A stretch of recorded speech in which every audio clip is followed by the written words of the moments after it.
Bismillahirrahmanirrahim. Assalamualaikum warahmatullahi wabarakatuh. Alhamdulillah, kita bersyukur kepada Allah Subhanahu wa taala atas segala nikmat yang telah Allah berikan kepada kita, sehingga dengan nikmat tersebut kita bisa melakukan berbagai macam aktivitas, khususnya aktivitas ibadah kepada Allah Subhanahu wa taala. Ma'asyiral muslimin jamaah subuh yang dirahmati oleh Allah Subhanahu wa taala dan sahabatul Al-Qur'an As-Sunnah dimanapun berada, pada kesempatan ini kami akan menyampaikan kutum dengan tema beberapa permasalahan seputar air. Ya, secara regana sangero masalah-masalah urusan ya tentang masalahna irwaye. Jadi air irwaye talipat ke seso ternyata maiga to masalahna, maiga reke cara-carana, maiga gunana, maiga permasalahan rilalanna.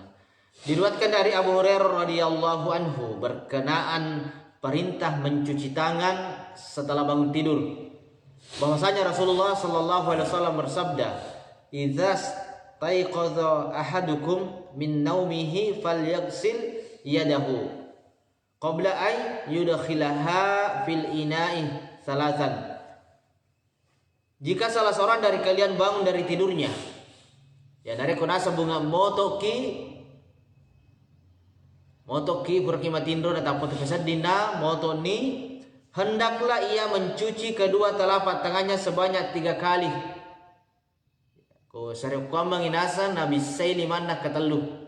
Ya sana motoni bukan di kamar mandi ya bisa ini limata ketelu. Kita cuci tangan kita 3 kali sebelum memasukkannya ke dalam bejana. Ya riwayat tu dia apa? Nai pertama korlana pati pasiroe. Ya rega timbay.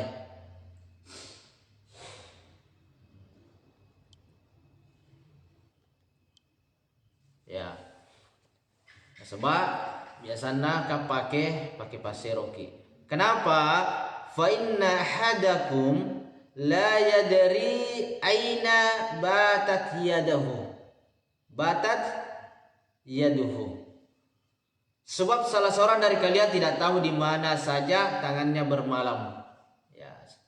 Jadi bunga motoki rasunahna ya jokani bisa jual 5 dapat mah jende misalnya, baru masukkan air ke dalam bejana karena kita tidak tahu di mana malam tangan kita berada. Hadis riwayat Bukhari dan Muslim.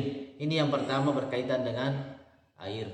Jadi sunnahnya langsung dicuci dulu 3 kali. Diriwayatkan dari Abu Hurairah radhiyallahu anhu terkait larangan kencing pada air yang menggenang. Ia berkata, Rasulullah sallallahu alaihi wasallam bersabda, La yabulanna ahadukum fil ma'i ad-dazimil ladzi la yajri thumma yaghtasilu fihi. Jangan sekali-kali salah seorang dari kalian kencing pada air yang menggenang, yang tidak mengalir. Ya, jadi nasa nareko engkau wai tenang, apalagi kau telinala tahu ya. Nah, dia tahu dia nasa tutte mekoro. Lalu mandi dirinya, apalagi kalau kicem semacam kola-kolang dia nama solo eroina dia nande dia nasa nawa itu cemekor dia nawa itu koro teme apa ceme. Ya, hadis riwayat Bukhari dan Muslim. Ya, makanya koki kolam renangnya harus engkau pambuang awena telita sele peroye.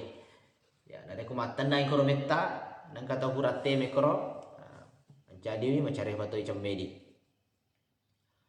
Nah, beda kalau air mengalir. Jadi senada dengan hadis di atas, ini hadis riwayat Bukhari dan Muslim tadi. Ada hadis yang lain juga, la yaghtasil ahadukum fil ma'i ad-dathimi wa huwa junub. Janganlah salah seorang di antara kalian mandi dalam air yang menggenang atau diam. Nah, dia solo erwaye tenang, mamako mikro. Sedang ia dalam keadaan junub. Mandi junub ikro nangiro. Tidak boleh. Harus air mengalir. Hadis riwayat Muslim. Di koki kolangnya dia itu cuma junub.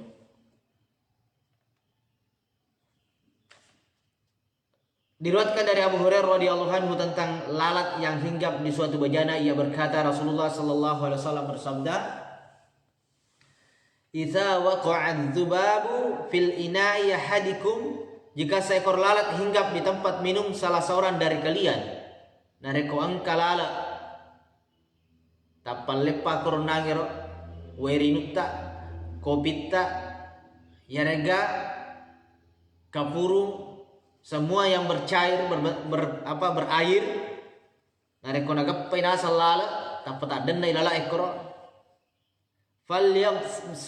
falyagmishu kullahu, hendaklah ia mencelupkannya seluruh tubuh ke dalam minuman tersebut. Nareko tappay nasa korlala dia na tuh malam nih bawai pecuru sisa nih, pecuru bawah nih isuran na lokoro tadi onron na nalomonro pecuru nasa ngiro lalai manang thumma liyazzi'anhu fa inna fi ahadin janahaihi shigha'an wal akharu da'ah. Kufuran nas pecuru bawah ni nasa magai karena pada salah satu sayapnya terdapat penyakit dan pada sayap lainnya terdapat penawarnya. Nah, jadi kau tepayero nangero lala ekor andre taro minumat taro makuye pacuru sisa ngero lala apa ya biar na lala misalnya kau kopi ya pura di pacuru ditandre jari petiti ini biang bola ni ses waina sampai tak ada nero lala atau siru ini biang ko purero yinun ni mako to para kuan manduro tappelala pacuru sisan niro lala napai siru na yabiang andre ni nasaba aku tu nasa pan set di panni ne itu nasa lala itu angkalas aku tu na kandung jadi bahaya. Tapi nasa narko pura ni mo pacuru nang kato tu nasa kor pak bura panni na sedi itu siru penawarna jadi kecuru manengi asa orang ngiro nangi racunnya lenyeng ngosona racunnya nasaba angkati paburana. Hadis riwayat Bukhari. Seperti itu syariat Islam. Napahang ngiro agama taroh padahal dia pegaga ahli kedokteran pada masa itu. Tapi Nabi sudah tahu bahwa salah satu sayap lalat ada penyakit, yang satunya ada obat dan penawarnya, makanya dicelupkan langsung semuanya. Hadis riwayat Bukhari. Dalam hadis-hadis ini terdapat beberapa hukum yang terkait dengan air serta adab-adab yang disyariatkan bagi seorang muslim untuk diamalkan guna menjaga kesucian dan kebersihan air. Sebagai kesimpulan dari hadis-hadis ini, yang pertama, larangan memasukkan tangan ke dalam bejana setelah bangun tidur. Ya, dia nawadit apa? Ipacuru 5 ekor atau dan sebelum mencucinya sebanyak 3 kali. Bisa pejolo bisa liwang ya humako ko je to na pag keran mani ya tetay sa liwang mo. Nah, cuma kalau kita menggunakan bejana pasero ya jangan memasukkan tangan dulu sebelum dicuci. Yang kedua, larangan kencing pada air yang menggenang atau menggunakannya untuk mandi junub. Ya dia nawa ditutebe koro are kon kawai matenang. Nah dia solo mande si puluh koro monrobai koro najis maka to paro nare komelo ipake mandi wajib mandi junub itu na wedding ko wai masolo wai dena solo wai matanami. Yang ketiga, sucinya lalat dan tidak menjadikan air yang dijatuhinya najis. Ya paci itu lala tidak cuma perasaan dan pakitatan sebab talian majami macare minale caki. Ini hak kemana sana seri ta sila lona boleh lecca ya tentu tu macidi-cidi. Walaupun di dalam syariat kupure pecuru nasa lenya itu lasai na kandungnya. Lenya itu lasai penyakitnya, tapi kotorannya dari kemana sengkak kurojena ya tetap itu macare pa. Kemana saja kapura na macare pa nalecca na nalette kuandre tetap tungka bekasna. Tapi tidak menyebabkan macari mana misalnya kena leca paling bisa na kabubur na tapakoro iko dari sisi kotor na cari pana dito nuli tersebar lada ekor lada bubur ero aku itu sekitar na tu bawa macari pa iko pura ni siru ni abjang kanja di andre so siru lasa na kandungnya ya tentu na ko tapekoro tersebar magati na sabawai tapi dari kupurami pacuru lanja magati lanja ni musona itu ya demikian semoga bermanfaat bagi kita tentang air ya. Kita tutup dengan hamdalah dan doa kafaratul majalis. Alhamdulillahirabbil alamin subhanakallahumma wa bihamdika asyhadu an la ilaha illa anta astaghfiruka wa atubu ilaik. Assalamualaikum warahmatullahi wabarakatuh.